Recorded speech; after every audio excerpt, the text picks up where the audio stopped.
ರೀ ಮಗಂದು ಉಪನಯನ ಮಾಡ್ಬೇಕಂತ ಅಂತೀರಿ, ಸುಮ್ನೆ ಕೂತ್ರಲ್ಲ. ಎಲ್ಲಿ ಮಾಡೋಣ, ಹೆಂಗ್ ಮಾಡೋಣ, ಏನ್ ನಂಬದು ಹೇಳ್ರಿ ಅಲ್ಲ. ಮತ್ತೆ ಮಾಡ್ಬೇಕಂತೇನೋ ನಿರ್ಧಾರ ಮಾಡೀನಿ, ಆದ್ರೆ ಬಗಲಾಗಿರವೇ 15,000 ರೂಪಾಯಿ ಅವ.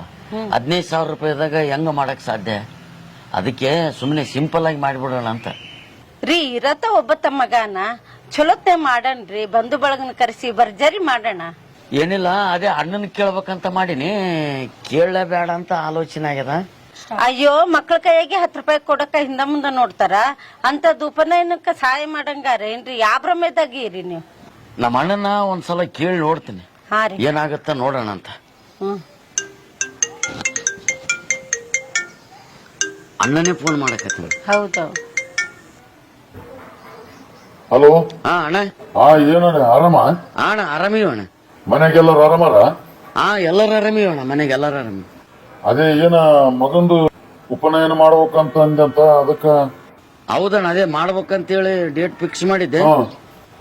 ಮತ್ತೆ ಇರ್ಲದೆ ಇರೋನೊಬ್ಬನ ಪರಿಚಯ ಮಾಡಿದ್ರಾಯ್ತು. ಇಲ್ಲಣ್ಣ, ಎಲ್ಲಿ ಸ್ವಲ್ಪ ದುಡ್ಡಿಂದ ಅನುಕೂಲ ಇಲ್ಲ, ಅದಕ್ಕೆ ಸುಮ್ನೆ ಸಿಂಪಲ್ ಆಗಿ ಮಾಡಿಬಿಟ್ರಾಯ್ತಂತ ಮಾಡ್ಲಿ. ಅದಕ್ಕೆ ಚಿಂತೆ ಮಾಡ್ತದೆ.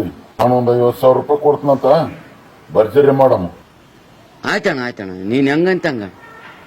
ಅಣ್ಣ ನಿನ್ನ ಮಗ ಮತ್ತೆ ನನಗೂ ಮಗ ಅಲ್ಲ. ಆಗ್ಲಣ್ಣ, ನೀ ಹೇಳ್ದಂಗ ಆಗ್ಲಿ. ನೋಡು, ಅಣ್ಣ ತಮ್ಮರು ಅಂದ್ಮೇಲೆ ಕಷ್ಟ ಸುಖಕ್ಕ ಒದ್ದಿಲ್ಲ ಒಂದ್ ಟೈಮ್ ಆಗೇ ಆಗ್ತಾರ.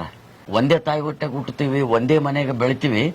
ಯಾವುದೇ ಅಣ್ಣ ತಮ್ಮ ಆದ್ರೂ ಮದುವೆಕ್ಕಿಂತ ಮೊದಲ ಯಾರೂ ಬ್ಯಾರೆ ಆಗಿಲ್ಲ, ಯಾರೂ ಭಾಗ ಆಗಿಲ್ಲ. ಮದುವೆ ಆದ್ಮೇಲನೆ ಇವೆಲ್ಲ ನಡೀತಾವ. ಇದಕ್ಕೆಲ್ಲ ಕಾರಣ ಅವ್ರವ್ರ ಹೆಂಡ್ರ ಮಾತು ಕೇಳೇ ಅಣ್ಣ ತಮ್ಮರು ದೂರ ಆಗ್ಯಾರ ಹೊರತು ತಮ್ಮ ಸೋ ಇಚ್ಛೆಯಿಂದ ಸ್ವಂತ ಮನಸ್ಸಿನಿಂದ ಯಾರೂ ಬೇರೆ ಆಗಿಲ್ಲ. ಕಷ್ಟ ಸುಖಕ್ಕಾಗೋರು ಅಣ್ಣ ತಮ್ಮರೇ. ಕಣ್ಣೆರಡು ಇರಬಹುದು, ನೋಟಗಳೊಂದೇ ಅಲ್ಲವೇ, ರೂಪಗಳು ಎರಡೆರಡು, ಹೃದಯ